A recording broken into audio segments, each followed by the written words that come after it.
আজকে যেটা হয়েছে দুটো সাবজেক্টের উপরই কথা হয়েছে। প্রথম হচ্ছে কেয়ারটেকার সরকারের স্ট্রাকচারের ব্যাপারে। তো বিস্তারিত আপনারা শুনেছেন, 7 জন বা 5 জন এভাবে দুইটা মত আছে। আমরা দুইটা মতের যে কোনো একটা করলেই চলে, আমার এখানে কোনো রিজিডিটি নেই। 7 জনও যদি ফাইন, 5 জনও যদি হয় এখানে ফাইন। 2 নম্বর হচ্ছে এখানে ভোটিং রাইটস এর একটি প্রশ্ন আসছে, যদি আলোচনা ঐকমত্য না হয়। আমরা নীতিগতভাবে ভোটিং এ যাওয়ার পক্ষে নই, যেটাকে র্যাঙ্ক ভোটিং সিস্টেম তারা বলছে। কারণ এই জন্যে আমরা এখনো বিভিন্ন জায়গায় দেখি যে হর্স ট্রেডিং নামে যেটাকে প্রসিদ্ধ শব্দ, মানে কেনা বেচার যে দিকটা হয়, তো এই জন্য আমরা কেনা বেচার বা একদিকে ডাইভার্ট করার যে সিস্টেমটাই আমরা ব্লক করে দিতে চাই। সেজন্য আমরা মনে করি 5 জন হোক 7 জন হোক, এটা ফরমেশন হচ্ছে সরকারি দল থেকে 2 জন, বিরোধী দলের 2 জন এবং তৃতীয় বিরোধী দলের 1 জন, যদি 5 জন হয়। আর 7 জন হলে প্রধান দলের 3, বিরোধী দলের 3, থার্ড পার্টি থেকে 1। আমরা চাই এটা ঐকমত্যের ভিত্তিতে হোক, এই আলোচনার ভিত্তিতে।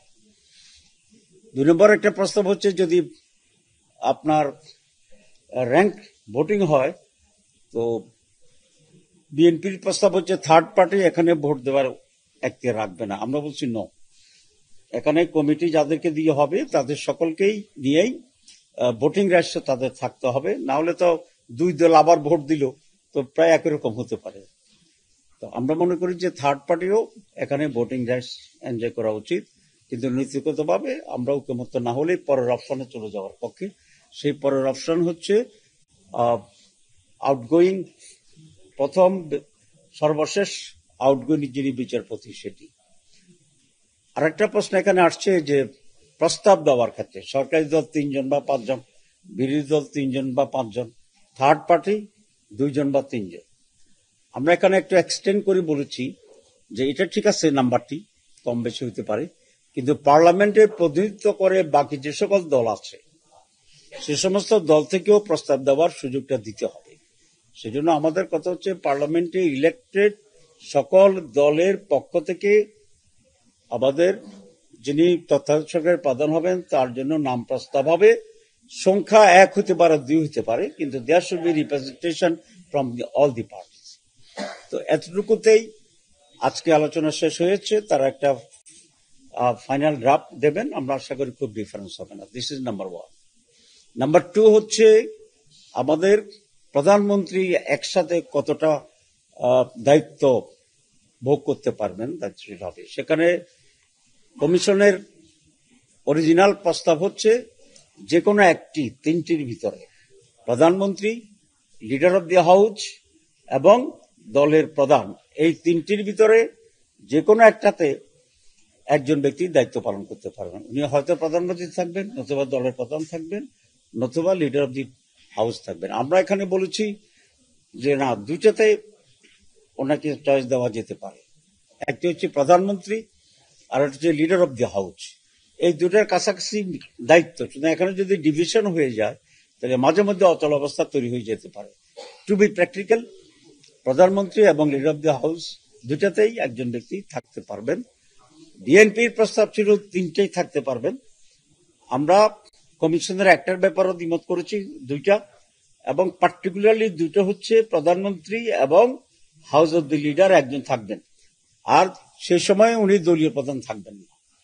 উদাহরণ সারা দুনিয়া আছে, অনেকে বোধহয় আপনাদের বলেছে, আমি আর উদাহরণ দিতে চাই না। আমাদের স্ট্যান্ড হচ্ছে এনি টু, পার্টিকুলারলি প্রধানমন্ত্রী এবং লিডার অব দি হাউস একজন, আর তখন উনি দলীয় প্রধান হিসেবে থাকতে পারবেন না।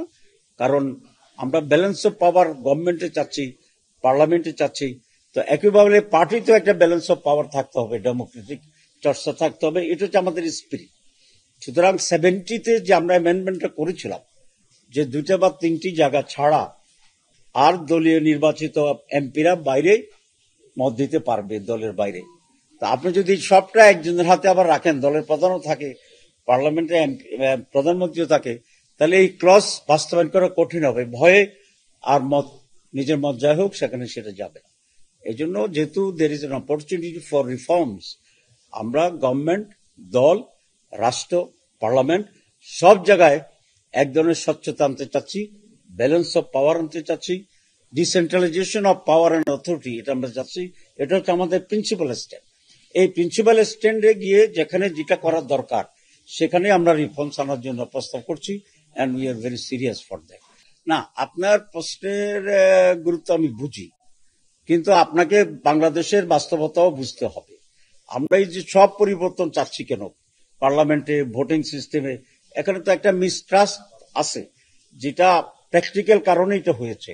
এই জন্য অন্তত 5টি বছর 10টি বছর আমরা যতটা স্বচ্ছতা করা যায়, যতটা ছিদ্র বন্ধ করা যায় সেদিকে আমরা যাব। আমরা যদি সব ভালো হয়ে যাই, আমরা যদি ডেমোক্রেটিক হয়ে যাই, আমরা যদি অনেস্ট হয়ে যাই, then we can revise again. এটা তো কোনো বেদ বাক্য বা কোরআন না যে আপনি চেঞ্জ করতে পারবেন না।